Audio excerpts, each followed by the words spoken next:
Thank you. I was just looking at the participants.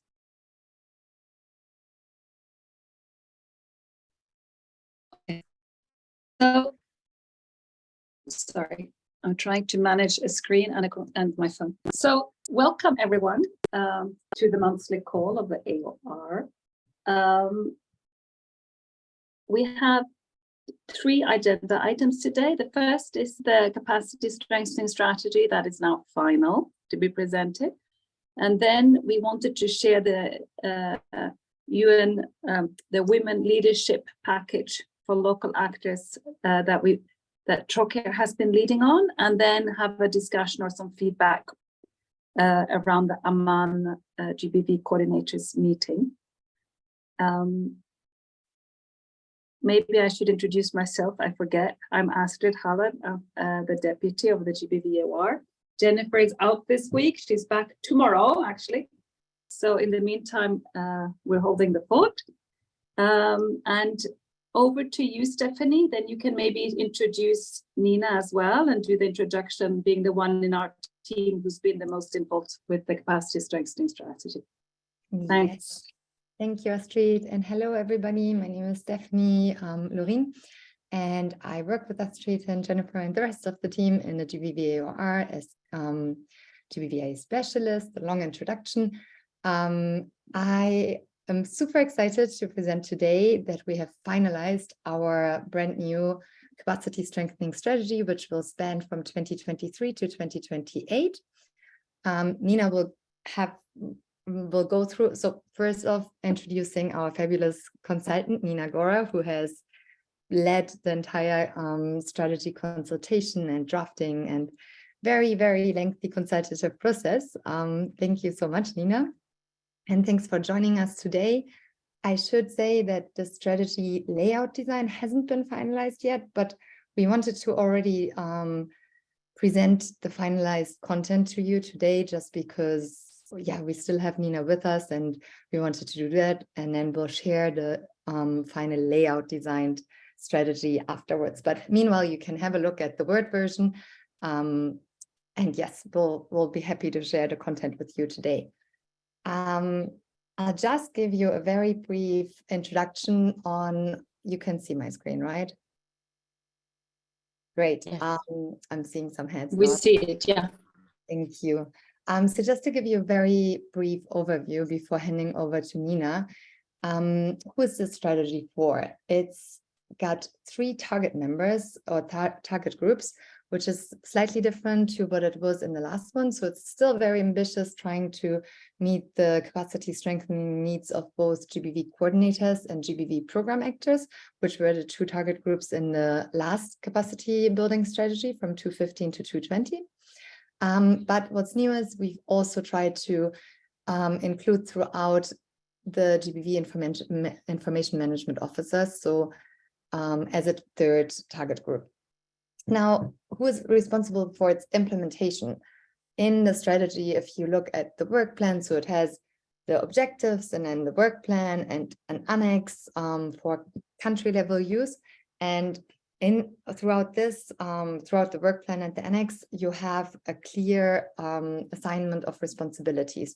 So for the different activities that we've identified, we have actors identified who are taking that forward. So it's really a strategy at all levels for actors at all levels. So at the global level, the GBV AoR coordination team, the core members and support initiatives will be implementing activities. So that includes the GBV AoR community of practice and also the help desk. At the regional level, we have the regional support teams engaged, so the RIGAs and the regional IMOs. And then at country level, we have the GBV coordinators and members of the GBV subclusters. So as I briefly mentioned, there is even an annex, which I think is really useful and what we've already reviewed together with the GBV coordinators at the annual retreat at the GPC Protection Conference that we'll be giving a debrief on later today. But during that session, we already looked at the template for country level use, because we really wanted to make it quite user-friendly and easily accessible at the country level as well to take forward. Yeah, and with that, I hand over to Nina to take us through it a little bit more in detail. Brilliant. Thanks, Stephanie. Hi, everyone. I hope you're all well and safe wherever you are. And yeah, I'm really, really excited to be able to share this with you because it's hopefully a resource that will support all of you in your work and in improving GBV prevention and response in humanitarian settings. So we're quite excited about launching this. And I wanted to just start with thanking the GBV AoR for entrusting me with this piece of work and for being relentlessly focused on collaboration and participation and on feminist principles of really engaging and listening to others, which is why the process has been was continuously extended so that we could listen to and hear more perspectives and make sure no one was really left behind in terms of having their voices heard. So it's been a real pleasure working with the whole team and in particular Stephanie, who I spent the most time with. So thank you so much. So I'm going to jump in with kind of the highlights of the methodology so you know what informed this strategy. So first of all, we developed a survey in 4 different languages. So it was on Arabic, English, French, and Spanish, which was widely disseminated, and we had almost 300 responses. Then we also conducted focus group discussions, not only in English, but in local languages as well, many of which were facilitated by country AoR coordination teams. So a huge thank you to the coordinators who facilitated and shared notes from those focus group discussions. We also conducted consultations at all levels. It wasn't limited to global level or regional, it was national and subnational as well.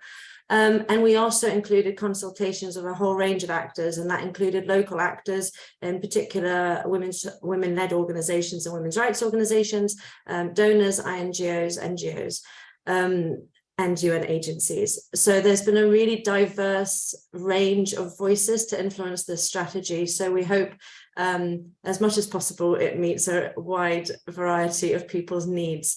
In more detail, if we go to the next slide, just so you can see the process itself.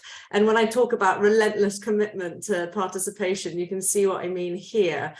So we started with the 16 focus group discussions and the desk review and almost 300 survey respondents.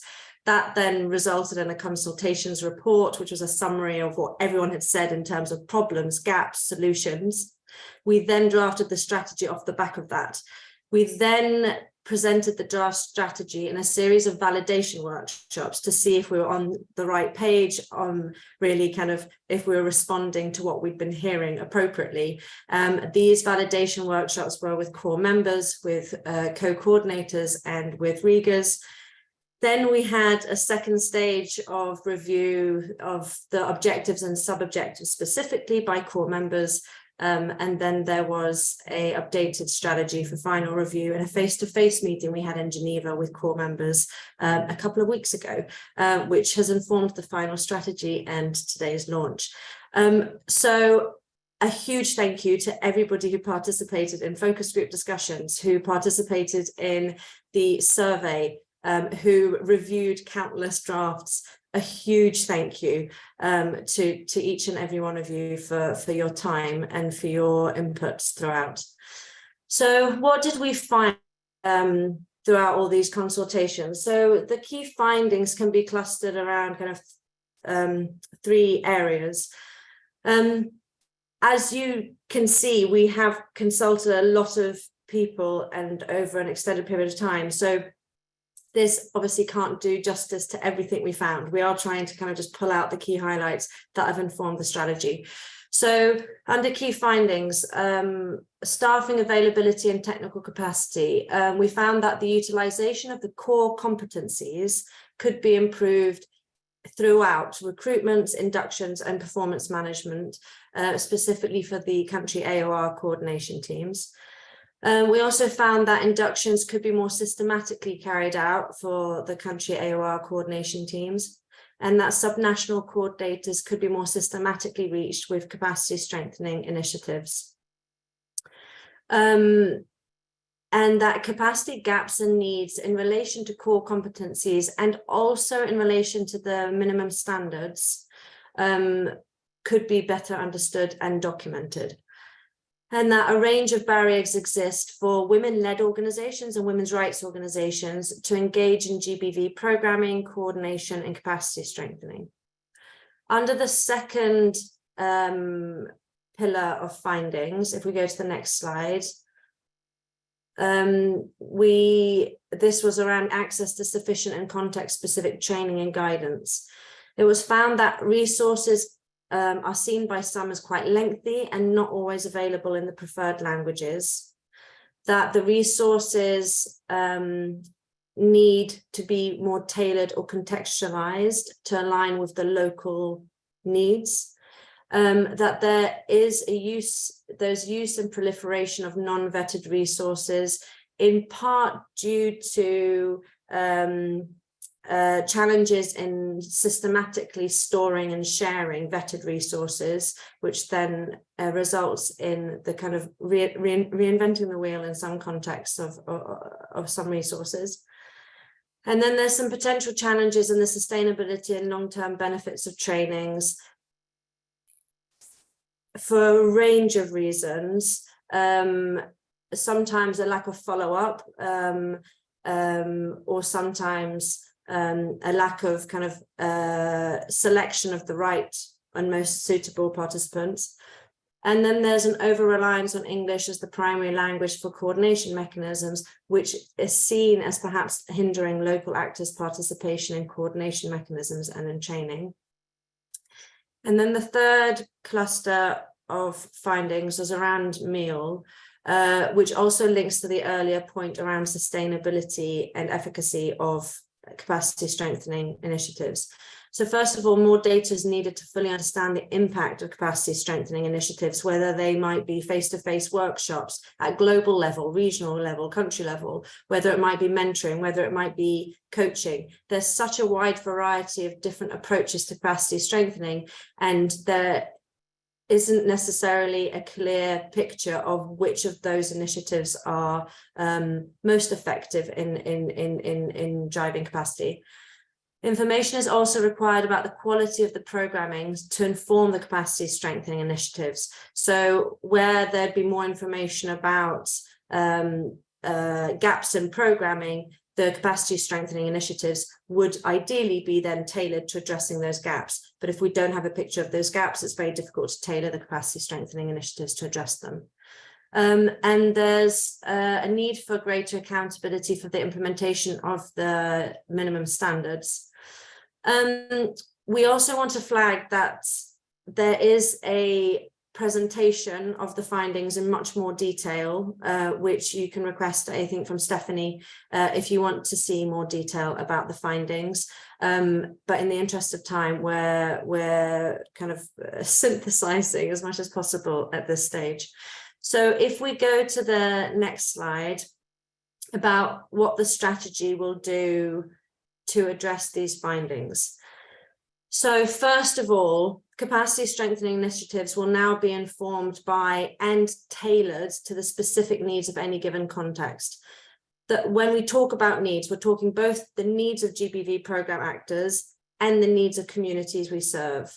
This will support a more responsive approach to addressing the unique challenges and needs of each context.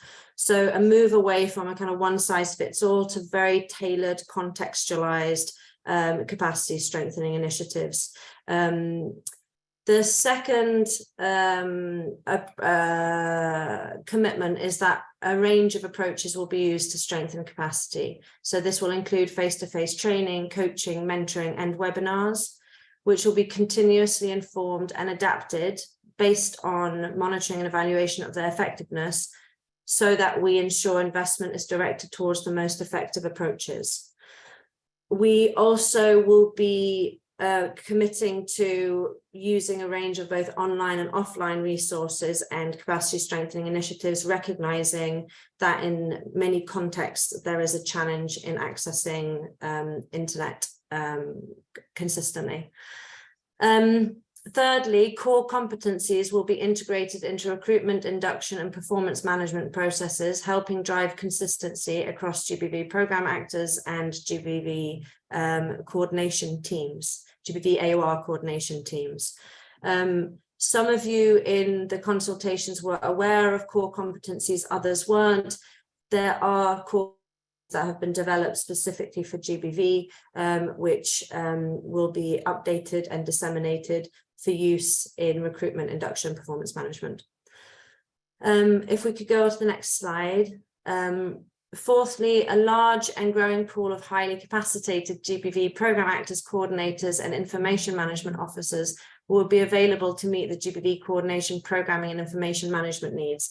This is because we're going to be investing, one whole kind of sub-objective is dedicated to introducing new voices, new perspectives into to the world of GBV. So then the fifth commitment is that the basics will be systematically and consistently in place across all emergencies, including the full implementation of the minimum standards. This will ensure that women and girls in particular consistently receive the support that they need.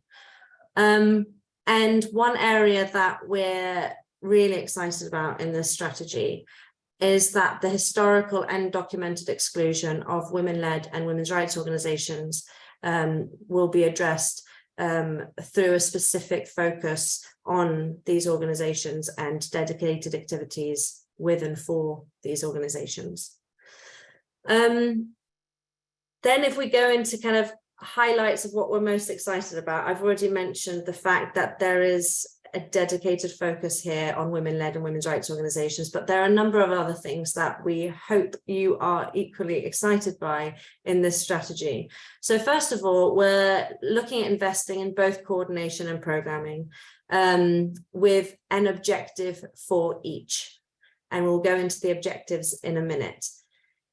As I mentioned already, capacity strengthening will be tailored and needs-based, and recruitment, inductions, and performance management will be competency-based and informed by the core competencies. A go-to agency for each key resource will be dedicated to strengthening capacity of other agencies, whether it be on women and girl-friendly spaces or on caring for child survivors. And then standardized resources will be available for recruitment and inductions and onboarding, so that, for example, if a coordinator at national level is aware that there's a new coordinator at subnational level, they'd already have a package of resources that they can utilize to give an induction. And so that across the board, people are aware, our colleagues are aware of what resources exist and what is expected of them, etc. There's also going to be an investment in peer-to-peer support, both virtual and face-to-face, whether that be for information management officers or for coordinators or for what the wider actors. If we go on to the next slide, thanks. So there'll be more opportunities also for sharing of lessons learned and for accessing training. Like I mentioned, this would be both virtual and face-to-face. And there'll be support for both national and subnational levels. This was seen as a gap in our findings where subnational level is not always consistently reached with information or with capacity strengthening initiatives. And as Stephanie mentioned right at the beginning, accountabilities for the strategy span across global, regional, and country levels. And for the country level, if you're working at country level, there's now a template for your GBV country AoR to use so that you can strengthen capacity at country level. And so this is where we think kind of this will really help drive change, because accountabilities are spread across multiple levels and actors. Also, the diversifying the pool of potential coordinators and information management officers, and increasing the representation of women-led and women's rights organizations within those roles would be amazing progress. And then, like I mentioned a few times now, there'll be tailored support for women-led and women's rights organizations. And then finally, we're really pleased about the conversation around languages. This came up a lot, the need to have more inclusive languages and how we communicate, coordinate, train. And so country AORs at national level will vote for their preferred working language, and at subnational level will seek to operate in the language of the area in which they are based. And based on the consultations, we believe this would help with greater inclusion of local actors, including women-led and women's rights organizations.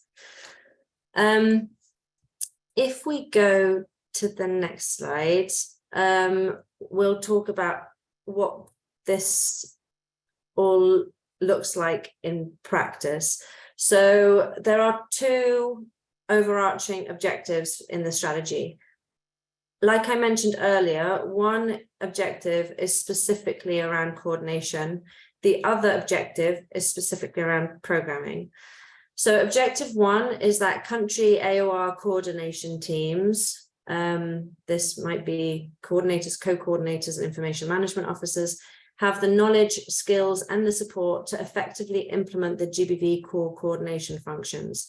So, for example, you've already heard me talk quite a bit about the core competencies and the more systematic application of those. That will help. And there's also there's a whole series of activities really dedicated to supporting country AOR coordination teams.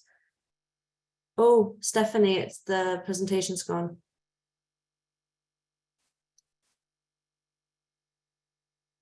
Thanks. The second objective is that GBV program actors in emergencies have the knowledge and the resources to implement multi-sectoral GBV prevention and response programs in accordance with interagency guidelines and resources, including the GBV in emergencies minimum standards.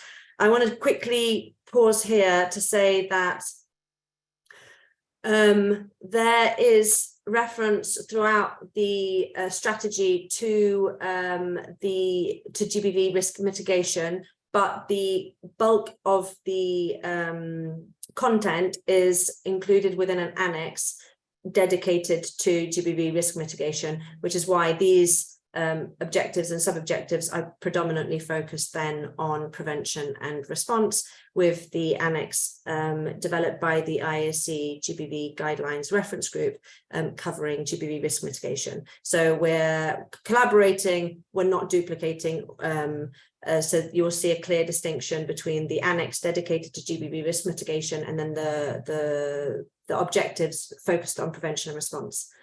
I hope that makes sense. If it doesn't, you can ask follow-up questions. So these are the two main objectives. And just to reiterate, if we go to the next slide, you'll see who's responsible for those and who they focus on. So again, objective one is focused on capacity strengthening for improved coordination.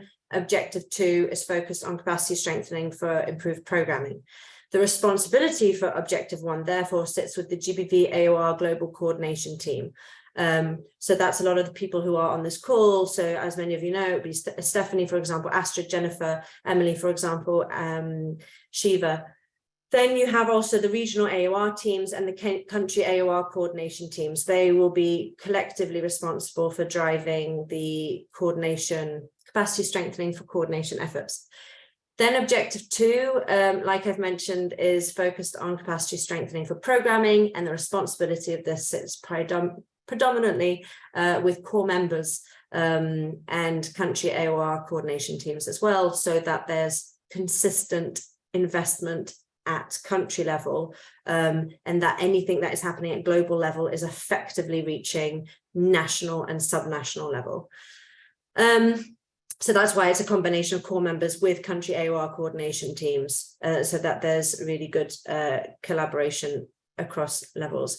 Then if we go to the next slide, I'm going to just run through the objectives, the sub-objectives, sorry, for each objective. And then I'm going to stop there for two reasons. One, because you'll be able to read all this when the strategy gets shared. which I think has already been shared in the chat box. And secondly, just to give a little bit of time for any reflections, thoughts, before we pass on to the next agenda item. So under objective 1, you have 4 sub-objectives. Each sub-objective has specific activities, which you'll see if you click on the strategy. So sub-objective 1.1 is GBV co-coordinators and information management officers receive competency-based recruitment, induction and performance management in line with GBV core competencies. The second sub-objective is that co-coordinators have access to targeted training and learning opportunities, which are based on capacity assessments. So again, tailoring. That's where we believe that change will, that will help drive change. The third sub-objective is that information management officers are supported to systematically collect and share quality data to inform GBV programming. This will not only inform GBV programming, like we said earlier, this will also mean that capacity strengthening initiatives are more tailored to the needs of the population in that context. And then the fourth sub-objective is emerging GBV co-coordinators with a specific focus on women-led and women's rights organizations have access to resources and training opportunities to support entry into these roles. Again, this goes earlier, which is diversifying the pool, expanding the pool of available trained coordination team members. That's all coordination and capacity strengthening for coordination. Then the second and final objective is the programming objective. So GBV program actors have the capacity to implement and monitor the GBV IE minimum standards. The second sub-objective is that GBV program actors have access to a range of vetted documents that are available in an accessible format and relevant languages. This will hopefully save you time in having to develop new resources, pull together new PowerPoints, because those standardized PowerPoints would be available for you to pick up and utilize, whether in a coordination team meeting or in a training you're doing for your own organization. The third sub-objective is that GBV program actors have access to a range of needs-based and tailored capacity strengthening support in line with core competencies. So there will be a clearer picture of the existing capacity strengthening needs of program actors in country, so that then a series of training will be available and resources will be available to meet those specific gaps. So that everyone can be up to speed as quickly as possible to deliver quality GBV programming. The final sub-objective under objective 2 is that emerging GBV program actors, again with a specific focus on women-led and women's rights organizations, have access to training opportunities to build competencies in line with core competencies. Sorry. Yes. I just realized we have competencies twice in one sentence, but that's hopefully not a problem. This again is looking, this is looking beyond just training for GBV, for emerging GBV programming actors. We are really working on the enabling environment. What is stopping women-led and women's rights organizations accessing funding, for example, or accessing coordination mechanisms? We've looked at the barriers, and then the strategy, the activities address those barriers. So there is more of an enabling environment kind of focus and commitment, so that emerging program actors like women's-led and women's rights organizations can participate in GBV programming and access funding for it. I'm going to stop there. Like I said, every sub-objective then goes into activities and into a lot more detail in the actual strategy. This is all very top line, but we are a little over time. If there are any questions or reflection, please, now's the time to ask.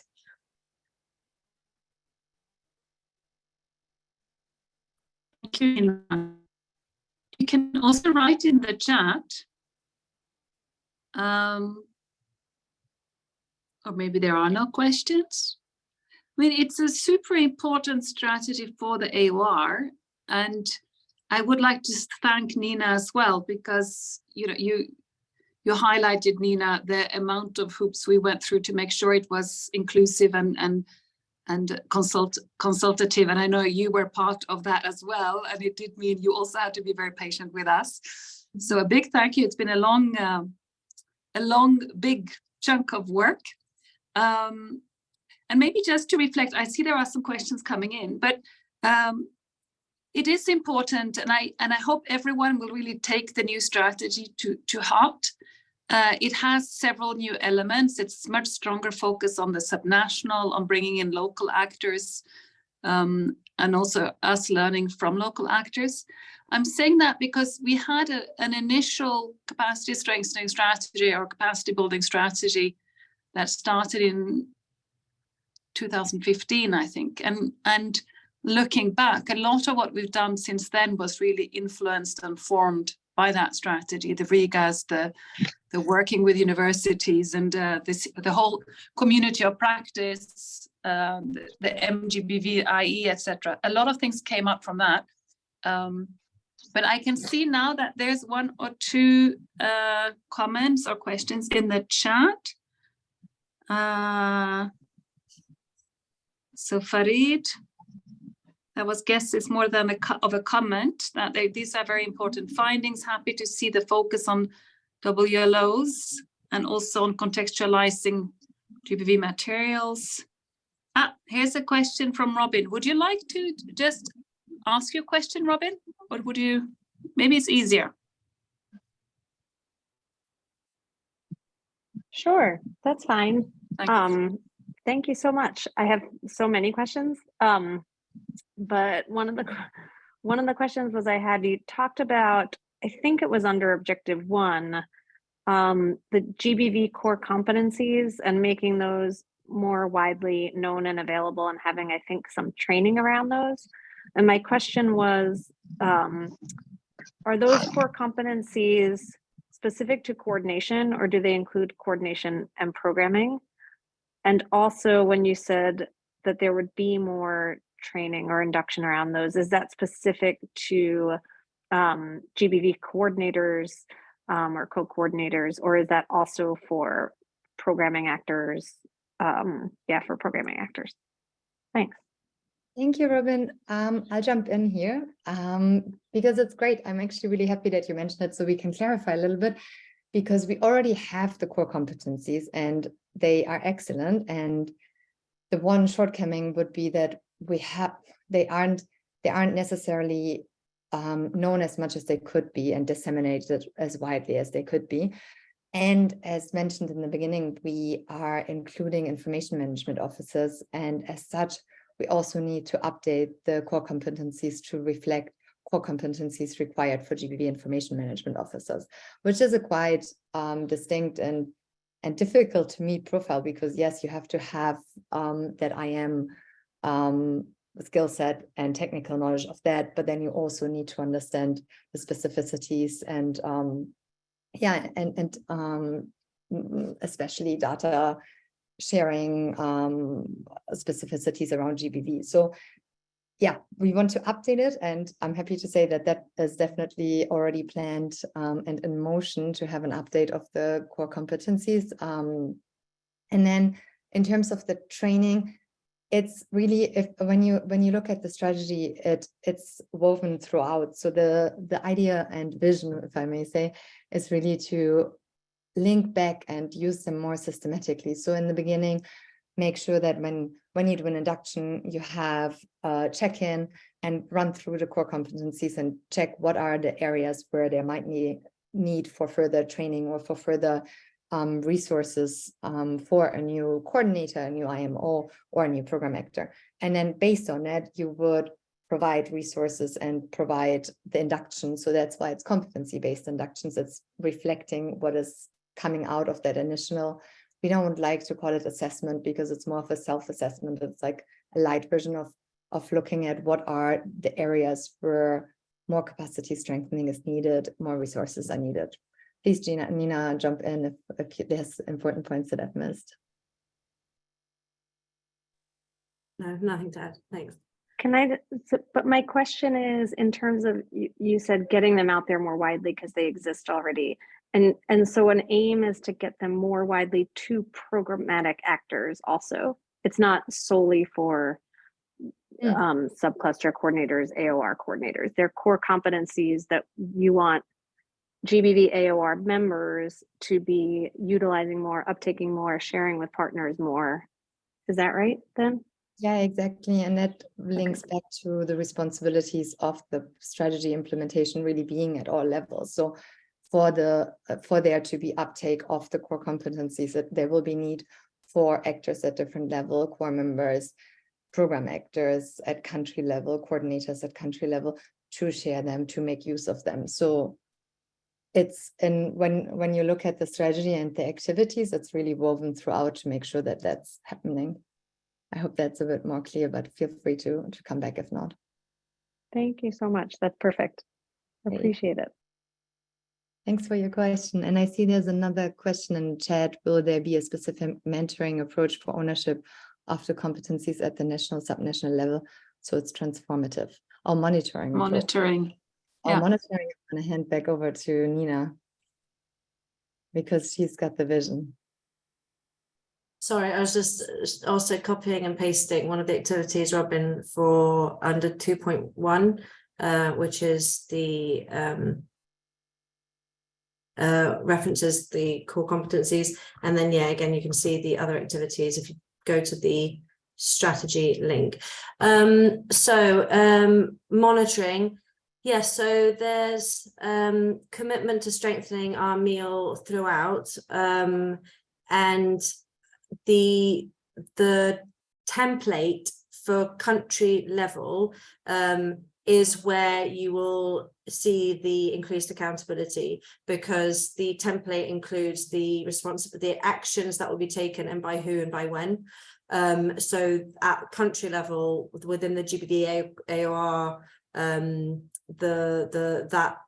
that will be owned. And the accountabilities will sit there. Similarly, accountabilities and monitoring of progress will also be held at global level through the creation of a dedicated task team for implementing and reviewing the implementation of this strategy. So the accountabilities are at multiple levels, again with monitoring kind of progress and implementation. In terms of the competencies themselves, so the monitoring of core competencies, this is a bit more challenging, and so that system will have to be worked out by the task team looking at the implementation of the strategy overall.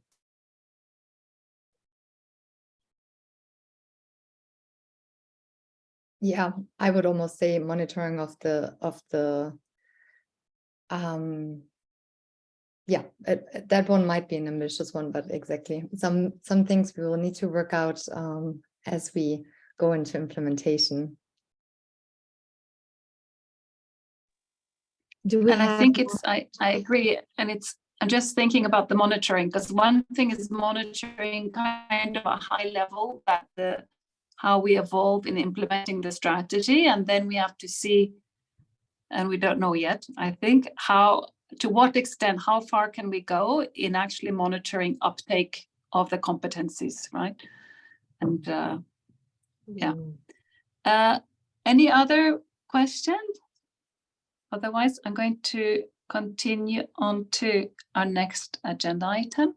So we have Marta Tureti, our learning coordinator, who's been working with the representatives from women-led organizations from Somalia and South Sudan. They're going to present the women leadership package that was developed based on the experience there. And it's, of course, part of the AoR strategy or approach to having more women-led organizations, more local organizations lead or co-lead coordination, and thinking of, now we focused on the capacity strengthening opportunities that would be in our strategy. I think and then hopefully also increasingly it will also about how we adapt and change as an AoR to the needs of women-led organizations. So I'm going to hand over to Marta Tureti.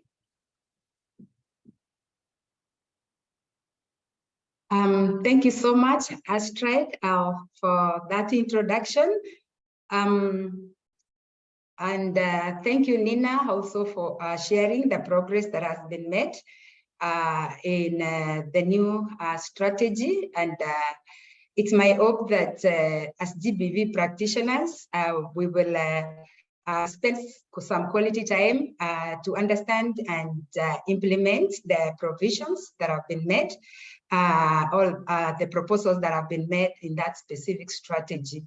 Now, on the next agenda, I want to bring to you the women-led organizations that we've been working with in co-leading GBV coordination mechanisms in South Sudan and Somalia. And on board, we have Yusra Ali. Yusra Ali is the director of Action in Development Aid that is working in Dolo in Somalia. And also we have Anna Tasita Samuel, who is also the Executive Director of Women for Change South Sudan. And they are supporting GBV coordination at Warab, a state of South Sudan. And then on board, I also have my team members from Trokra. I have Michael Solis on board, and we also have Vicky, who have closely worked to ensure that this initiative is implemented to the letter. Now, on this specific initiative, what we are going to share now is I will start with saying what is in the package and what the project was about. And then next we'll go into sharing just videos on the work, and that's also going to share the experiences from South Sudan and the experiences from Somalia. And then after that, we'll also give a minute to Yusra and another to Anna to say what could have been missed in the video. And then we open it all for questions and answer. So next slide, please. So, on this specific project, we were working to strengthen the capacity of local women-led organizations to take leadership in GBV coordination mechanisms. So in South Sudan, we selected Women for Change to work with in Warab State. That's at subnational level. And in Somalia, we selected Active in Development Aid, also a local women-led organization, to work with them in a co-leading role in Agedo, that is specifically Dolo location. And then this is a project that was supported, yes, through UNFPA with funding from the Bureau of Humanitarian Assistance, and it was running for 12 months. And specifically, this project had two components, that is strengthening the capacities of the two local women-led organizations to foster leadership and the participation in the coordination mechanism. And then in this project, we had a component of capturing the learning on the experiences of these women-led organizations as they navigated this space that has been known to be led by UN agencies and international organizations. So next slide, please. So specific activities within this project is that we impact on capacity strengthening, like ADA, for instance. This was the first time for them to take leadership in this specific space. So time was taken to strengthen the capacity or to bring to an understanding of what taking a GBV coordination role entails, how to go about coordinating other agencies that are doing programming at that specific level. Some other support that was given through this project is joint monthly coordination meetings, where we brought the team from South Sudan and the team from Somalia through monthly meetings where they were able to share their experiences, lessons learned, and best practices. And also we were able to learn together, especially some soft skills on GBV coordination. Within this project, support was given to the 2 local women-led organizations in supporting their communication, internet connectivity, 50% of staff time for the staff who was directly charged with the co-leadership role at sub-national level, and also support to utilities. And then in this project, in collaboration with the global GBV AoR, we were able to facilitate a peer-to-peer exchange between local actors who are co-leading coordination mechanism, so that the women-led organizations are able to learn from each other as they navigated that specific space. And also mentorship was part of what was given. And it also took an accompanier working alongside the women-led organization as they executed their role at that level. Next slide, please. So I said one of the components of this project was to carry out a participatory action research. And this was like looking at the experiences of the local women-led organization. And from it, we were to learn some of the barriers to their participation and their leadership in the GBV coordination mechanisms. And also through their experiences, pick out some of the best practices in dismantling these barriers. Another question that led the participatory action research was how to foster meaningful leadership of local women-led organizations in the GBV coordination structures and the mechanism. We use now the example of Warab State, and also the example from Dolo in Gedo region of Somalia. And then something else that we looked at as we were carrying out this research is to investigate or to be able to understand what is needed for GBV coordination structures to better follow the leadership of local women-led organization in GBV coordination. And then also we were looking at how to leverage the spaces for women-led organizations' voices and influence.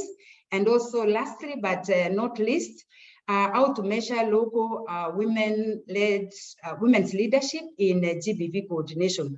I mean, like, what will success look like? How will we know that we've gotten there? And then with the findings of this, next slide, please, we were able to come up with a package. And what we have in that slide is the content that is in the specific package.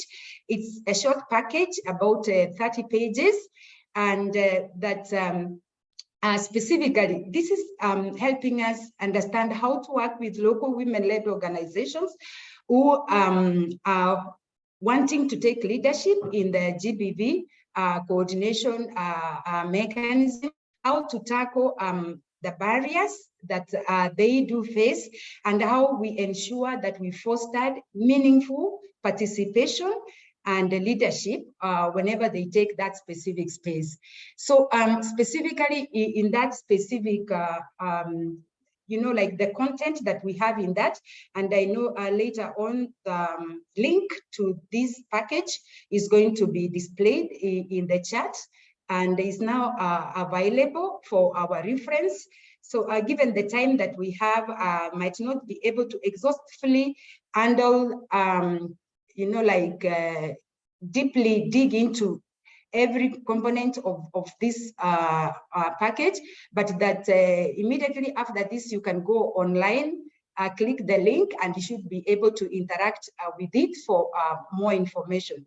But that in this package, we have the introduction part, and it's about the women-led organizations taking leadership in GBV coordination, and how we came about, we came into getting this resource package. So we have the project overview, we have the key partners, and the key partners in this case is ADA in Somali, Women for Change in South Sudan. We have CAFOD and Trocare in South Sudan, whom we worked with in supporting Women for Change to take leadership in that space. And we also have Trocare, not forgetting the GBV AoR and the support that came along as we implemented this initiative. And then in this package, we've also tackled the methodology that we used to come up with this package, but also we have unpacked this model of working with local women-led organizations and who are taking leadership in GBV coordination at that level. And then we also thought it important that in this package, we highlight some of the global commitments to localization where this specific work is premised on. So we made a reference to the localization mapping study. We also made a reference to the Grand Bargain and the commitments to support a local women-led organization, or even for GBV actors, all international actors, and donors to open up these spaces for local women-led organization where they can also voice an influence. And also we made reference to the call to action on protection from GBV in emergencies. Now, then the next part for this package was to share with you the findings out of this research. And in the findings, we've shared on the barriers to women-led organizations' participation in GBV coordination. And we looked at barriers from three perspectives. That is structural barriers. And then in the structural barriers, we looked at patriarchy. All in the findings, we found out how patriarchy, power, and culture is a barrier to women's participation and meaningful participation and leadership in GBV coordination mechanism. We also found out that lack of financial investment and support to local women-led organization is also a barrier to their participation in that space. And we also looked at some of the challenges that go with the women-led organization not being able to access the specific or the leadership coordination and decision-making spaces. And we also found out that there are other capacity challenges that are quite a barrier to women's meaningful participation in this in GBV coordination. And then in that subsection 3.4, we shared the findings on how we can dismantle the barriers. So we have the barriers, yes, but specifically some of the recommendations that came from this research and best practices on how we can dismantle some of the barriers are shared. Then section 4 of this package, we have shared on how to foster women's leadership, promoting participation, and also leveraging space. So, and in this, we've shared what we learned from the research, and also some of the key actions to foster participation and leadership. So specifically in the key actions, we are like, once you get a women-led organization, you have selected it, how do you bring it on board? How do you support it until it's influencing, it is voicing, and they are contributing to decision-making in that specific space? So that has been shared as a finding in this resource package. And then something else in that 4.2, we've also come up with how can we leverage these spaces. What are some of the do's? What are some of the don'ts as we support local women-led organizations to take leadership in this specific space? And we've also said that an example could be mapping women's rights, spaces, mapping out in specific countries, the GBV coordination and engagement spaces, and also not just, limiting ourselves to local, but we are looking at global, we are also looking at regional spaces. And then another question that has been answered here is like, what are some of the spaces, you know, that are available, that some of us are participating in? Are local women-led organizations there? How can we support them to be able to participate meaningfully in these specific spaces? So that you can find in detail in this specific package. And then the last on this package is, how do you measure change in the system? So how can you be able to measure progress? And we are talking about progress at individual level, progress at organizational level, and also progress at sector level. And we've put the findings from this research into this package for information purposes. And we've also put a menu of success indicators at individual level, at organizational level, what will tell us that we are there. Briefly, that's what we have in this package. I comment that you find time, venture into it, look at it, understand it, and that it's not cast on stone, especially on the indicators, you know. So over time, some of them can get you know, to change, but that what we've shared here is out of the research that we conducted within this project. And then there is a section on references. Yeah, so that's what we have in this specific package. But that in this package, we also share case studies. They have not been finalized yet, but once we are through with them, we will be able to share them. We also have video testimonials onto the experiences of the 2 women-led organizations as they executed or they performed this specific role in their specific locations. And we've also shared a poster on how their journeys were from the time they had about this opportunity to the time we closed this phase of the project. So maybe next slide, and I should be concluding.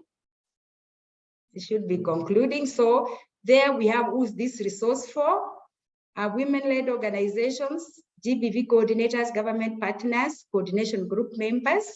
Next, we also have a global protection cluster and its areas of responsibility, both at national and global level. Then next, we also have the donors and also the humanitarian leadership. Next, and I think next will be, where can you find these resources? Yeah, so we have made a provision of the linkages, the links to the resources. So if you click on them, you should be able to land on the work that has been done and you know, the findings onto this research work. Thank you. Maybe before we can go into questions and answers, maybe the video can be played, and then I beg that we'll take note of our questions, we write them down, and we handle them. And next, over to you, Stephanie, for the video. Yep.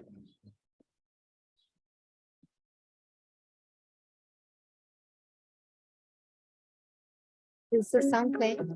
ADA, that's Active in Development Aid, was the only women-led organization that was operational in Dolo location. We went ahead to select ADA to take leadership in GBV reference group. We are implementing the project that is ELWAC in the region. They are only male-led organization. It's important to have a women-led organization because it helps women led organizations strengthen their capacity in terms of leadership, in terms of resource mobilization, in terms of trainings, in terms of assessment, and also it really empowers them and promotes visibility and leadership. So for the local NGOs, they have lived with the communities integrated, so they know the challenges, they know the risks, they know the needs and the gaps that the community needs. If it's a local organization that's co-chairing, there's an integration with the community that makes the process easier.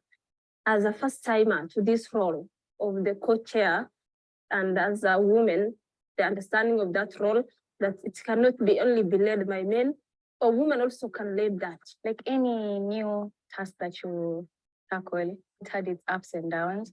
I had to learn coordinating the internal project teams, ensuring that the finance and the support documents are reported back to me on time, but I'm good at it right now. It's important for women-led organizations to be given a chance or a platform to bring out their ideas into the table where they can express their issues or show other women that the leadership is not meant only for men. There was somehow a resistance from the male organization. It was a bit of challenging for us to join and be part of the co-chairing of that coordination. Now there is acceptance from the GBV actors in general. It somehow gave me skills that I didn't know I possess, the skills of leadership and confidence to speak even maybe a bigger platform. We are also role model for the other female-led organization. We are able to mentor them because sometimes we help them in developing proposals. Sometimes they send you reports to review for them. These are CBOs mostly. Lesson learned is engagement is the hardest thing. It's hard to bring some organization on board because they at some point feel like a woman-led organization thinks it's giving them a small pressure. So you have to trust yourself so that you can come up and even represent as a co-chair. One of the recommendations I will give out will be resource package for women-led organization. When I say resource package, it's funding specifically focuses women-led organization. Long-term financing is the best way to ensure that women-led organizations make a change and they are visible. The other thing is women-led organization, the competency is low because of maybe lack of capacity strengthening. I would like to comment the capacity building strength sessions to build their confidence, or maybe how they will manage their fund. So at one point when they're built, they can also run or compete for the same fund that the male organization are competing for. For other women-led organizations, I advise you to have the confidence that you are capable of leading or co-chairing all classes, whether it's not specifically for GBV, it could be WASH cluster, it could be health cluster. As Trocare, we are grateful for the support received through UNFPA GBV AoR, with support from USAID Bureau of Humanitarian Assistance to strengthen the capacity of local women-led organizations to take leadership and meaningfully participate in GBV coordination mechanisms.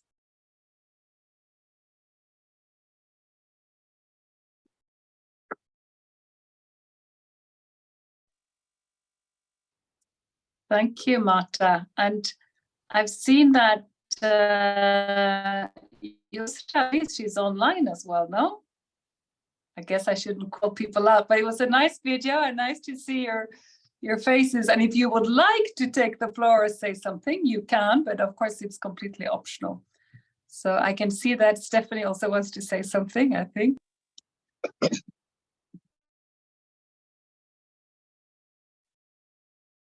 I'm not sure. Yusra, you're coming in? Yeah, should I go That'll be on or great. you just go on first? Please do. And just congratulations, that was amazing. Over to you. What? Thank you very much. Thank you very much, and the whole team. That was precise. All the presentation were well presented. Yeah, that was the long journey we have gone all along when starting the coordination. It wasn't easy though. It wasn't very easy. It was very competitive. It was not an easy task to take, but now, at least after that, we were even afraid in the beginning, but after then, now that we know that we can and we are able, because we didn't knew that, some of the time, you don't know if you can do this unless you come out and start doing it. So it really helped. It supported us to grow. And we got the chances of getting spaces again to participate since we joined the coordination subcluster and co-chairing the GBV subcluster AoR. It also minimized the duplicates in activities at the field level. Before, it was like all organizations doing the GBV activities or projects were doing the same activities in the same area, and then it wasn't coming up. So after we did the mapping, it was it really helped us, and we did the mapping with the help of Trocare team, the guidance that they gave us, and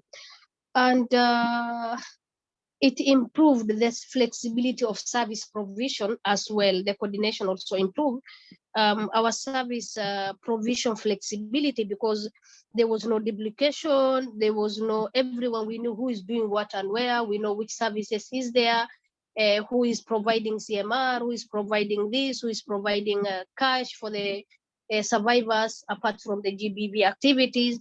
So it was very beneficial. However, it had been very challenging, but we overcome the challenge.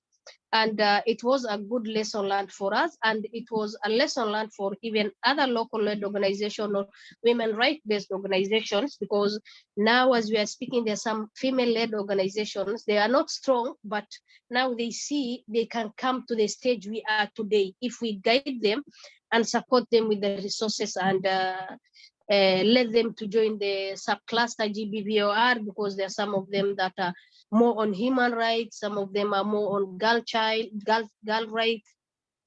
So it is, it is an open gate for them now to come to the field. Yeah, it's an open gate for them to come to the field, and we can say that it really supported us. The coordination was for the whole year that we were doing the coordination, it really supported us and it motivated us, and it showed even the male-led organization, female-led organization can do it. And we can do what they can do as well. And then we can be supportive to the other organization, not only the female, but other male organization that maybe needs support from us, because our capacity was not seen before, but today it is seen. Some of them, we support them when they are doing some activities. Sometimes we do joint activities like the international events. We contribute to each other, but previously, we were not seen, we were under the table. But after this, now we are out and we are ready to move on, and we are not going back. We'll be supporting other female-led organizations or CBOs to come out and come to the table also and participate in such coordination meetings, coordination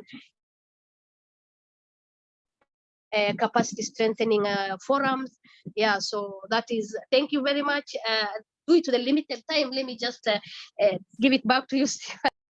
Thank you, Yusra. Thank you so much for really paving the way. And I know it hasn't been easy throughout. So making those efforts and opening doors for the next to come is really, really important. I do want to give the floor though to the second women-led organization that has been co-leading. Anna Tizita is with us from Women for Change, and we have a second video with the testimonial as well.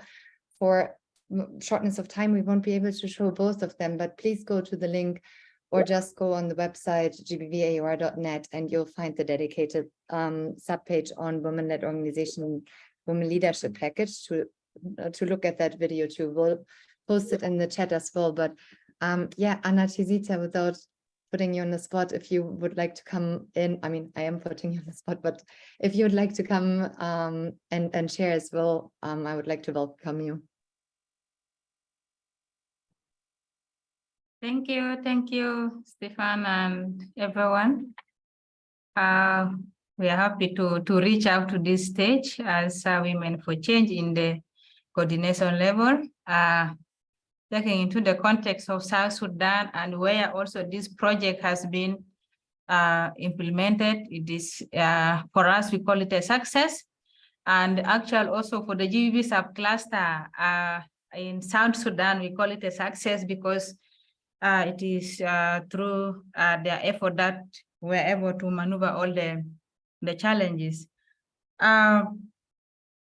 Of course, I will not share much, but I will just only say thank you to, of course, Trocare and CAFOD and UNFPA for this support and for being champions of women-led organization in ensuring that women's rights or women-led organizations are not left behind, and they are at the forefront, and to so that also in leadership they are considered so that their decisions are also made. I want to say thank you for that. And perhaps of course most of the comments that I wanted to put, my colleague from AD has already put, but I also want to recommend that we continue supporting women's rights organization, and I am very happy that the GBV AoR strategy have clearly mentioned the support and what next need to be done to the women's rights organization so that they participate fully in GBV programming and as well as coordination. I want to say thank you so much to the GBV AoR for putting that clearly. Yeah, perhaps what I also wanted to say is if the GBV AoR can really influence other clusters, it will be also something. I know the GBV AoR is good in influencing policies, in influencing other aspects, especially regards to women's rights organization, taking into consideration that now GBV it's now becoming a cross-cutting issue that at least we have to have it in every programming, especially in the context of South Sudan and also in Somalia or in the global South. So basically, that is one thing that I would like to say, and I want to say thank you so much, and back to you. Thank you so much, Anna Tizita. Before we move on to the next agenda point, I have one hand up. Astrid, is it okay? I know we're running a little bit late on the agenda, but our core member from Nigeria, Fatima. I think it's much more important. If you want to spend another 50 minutes on that, of course, we loved our Amman meeting, but I think this is a unique opportunity. We don't always have Yosra and the colleagues online. So I think, yes, I think we should spend time where we want to. And maybe just to mention, it not only influenced the strategy and is reflected in the strategy to open spaces and have specific activities around women-led organization participation and especially leadership, but we also had a discussion around it at the meeting in Amman. So we've been already reflecting a bit on that, and maybe we can discuss some more. Fatima, over to you. Thank you very much, Stephanie, and good afternoon. Am I audible? Hello? We can hear you. All right, thank you so much. We hear you well. Go ahead. Thank you so much. So I would like to commend this initiative. I think it's really impressive, going to the grassroots and supporting women-led organizations to not just participate in coordination meetings, but actually to take the leadership position. So my question is that, because during the presentation, I understand that it's a 12-month project. So I would love to hear from either the women-led organization or from Trocare, what next after this project? How do we ensure that these skills of these women or the space already occupied is not lost? I don't know if I was waiting to hear as part of the research, if probably they've also thought of that ahead to include it as a plan or as a sustainability plan to ensure that this continues. I didn't hear from it, but probably if they can come in to give us an insight of how they intend to continue this. After the project ends in 12 months' time, how do they ensure that this space does not fall out of the grip of women-led organizations because of lack of funding or lack of financial resources? But otherwise, an excellent job, and hope to see that replicated in not just other clusters as the last speaker had advocated for, but I think in a lot of other countries in the global south. So thank you, and over.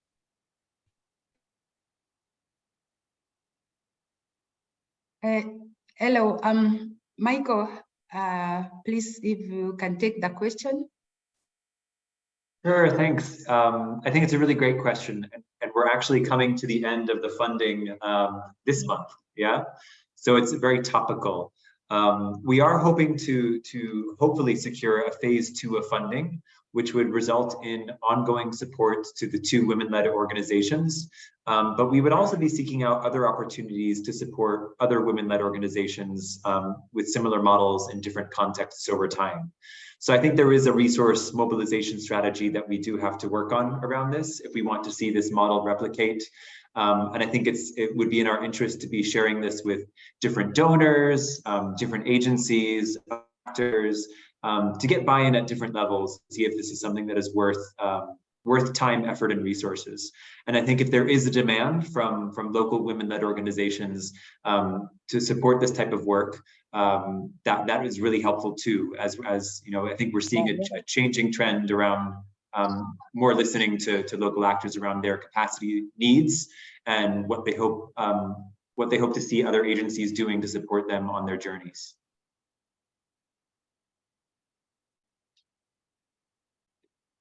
Stephanie, do you want to come in? Maybe just to add from my side, I agree with you, Michael. And then I think we've been discussing at the global level as well, when we start being more ambitious and wanting to replicate and take this to a higher level, is also we need to get it right over time in terms of like where the fundraising starts as well, because it also feels like we want to influence how it's happening from the global level, but then there's also an aspect of when we take funding at the global level to go to a country level, to go to a women-led organization, there's also money lost in that process in a way.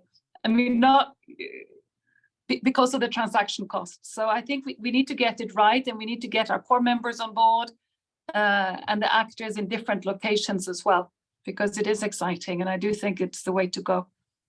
Stephanie, did you want to add something? Yeah, I mean, this kind of leads us over a little bit on the debrief of the coordinators meeting in Amman, because we did discuss in a dedicated session on women-led organizations, leadership, and coordination mechanisms. And we did discuss it from an angle of also, I think what comes out strongly in this leadership package, that it's really different actors that need to take away from it, and also reflect on what do we need to adjust to make space, to open spaces.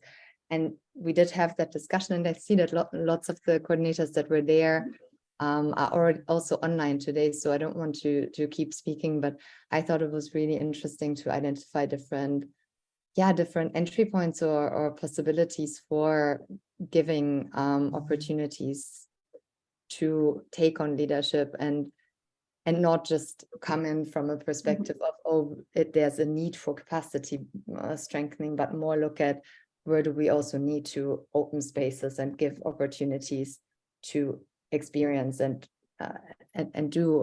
take on leadership. I think we had a super interesting example from Yemen, where women-led organizations were then appointed as focal points to go into other, to work with other clusters to do risk mitigation and then take on leadership roles there. But again, it also all needs to then link up with the funding aspect, because you can't also expect the women-led organizations to do all the work, but not get the respective funding. Get the funds. Well. So it's a really interesting discussion, but yeah, maybe over to others if you want to jump in on this. Otherwise, we can also move towards a brief debrief from John. I realize we're really on the last 10 minutes, but yeah, happy to hear other voices from coordinators for you guys.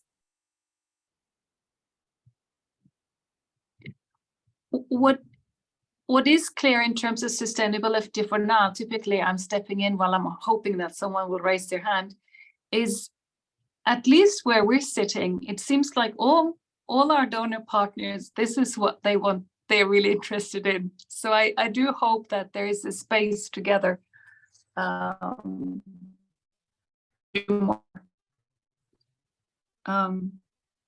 And it will probably over time as well, like having Fatima Shehu in the global AoR core membership as well. Hopefully over time it will also change more or influence really how we do business in the AoR more broadly, right? Not just taking on in a way that we don't focus on localization for localization, but also for improving what we do more globally. Any questions from the great contributions from Mata and Yusra? And I have to admit, I have forgotten the last name. It was a very good contribution. Anatazita. Ah, thank you, Stephanie. No questions? Well, it was very positive to hear. Please. I think I heard a voice. I think that was Yusra saying thanks. But maybe if there are no more questions, we could just do a really quick run through of the agenda with Shiva online, if you want to come in. Yeah, sure. Thank you, Stephanie. So yeah, we just wanted to give a brief overview of the Global Protection Conference in Amman, which took place from 8th to 12th of May. And I see a lot of colleagues here from coordinators and regional teams that, yeah, feel free to also come in. But we had it jointly with Global Protection Cluster and also the other AoRs. So we had some days that we had like joint sessions with other AoRs and Global Protection Cluster coordinators from different contexts. And we also had 2 dedicated days for GBV AoR coordinators and IMs. And just to give you a brief overview of how the week was organized, the first day was mainly for connecting across contexts, like colleagues seeing each other, meet and greet, and kind of knowing each other more, because some of the AoRs in different contexts, they do not necessarily work together, or there are some gray areas. So it was a good chance to catch up, to see what's new and how they can work together, what are the needs between each AoR and global and protection cluster to work more closely.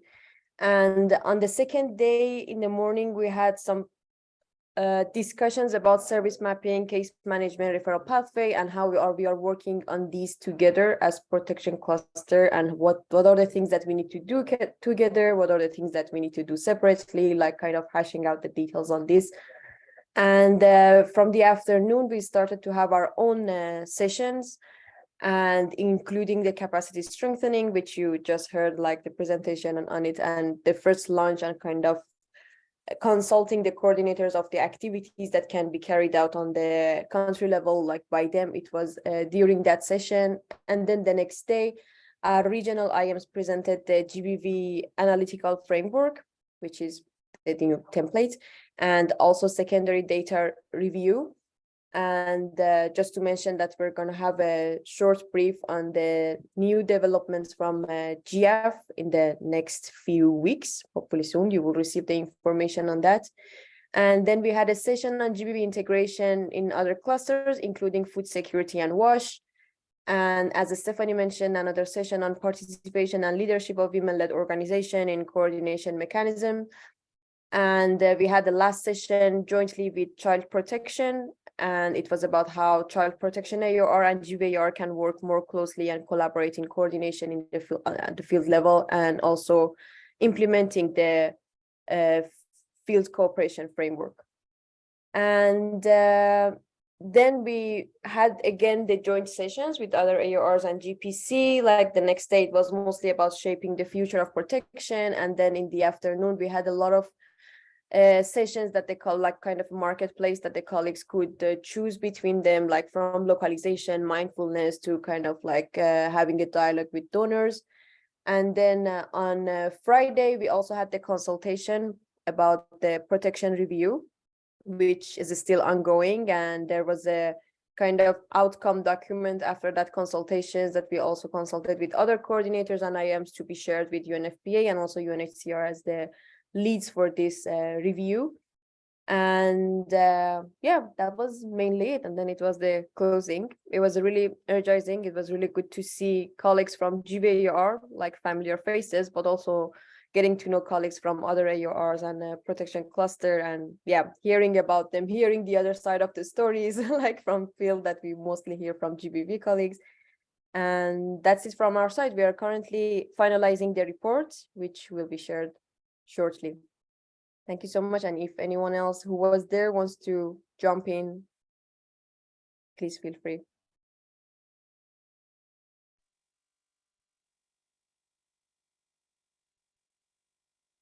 Anyone?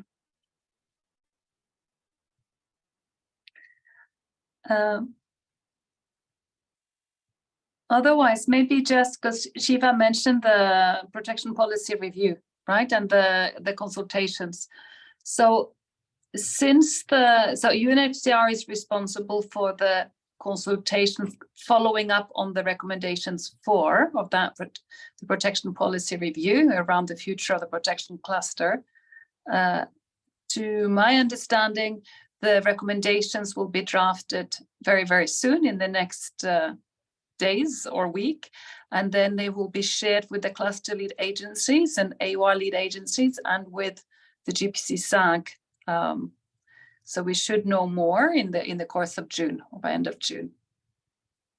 So just to complement that. Any comments? Or, I mean, I thought it was lovely to see those of you who were in Amman. It was a highlight for me. I don't know if there are any other outstanding comments or things that Shiva should have mentioned, or otherwise we are 5 o'clock sharp. Everyone wants to log off, looks like.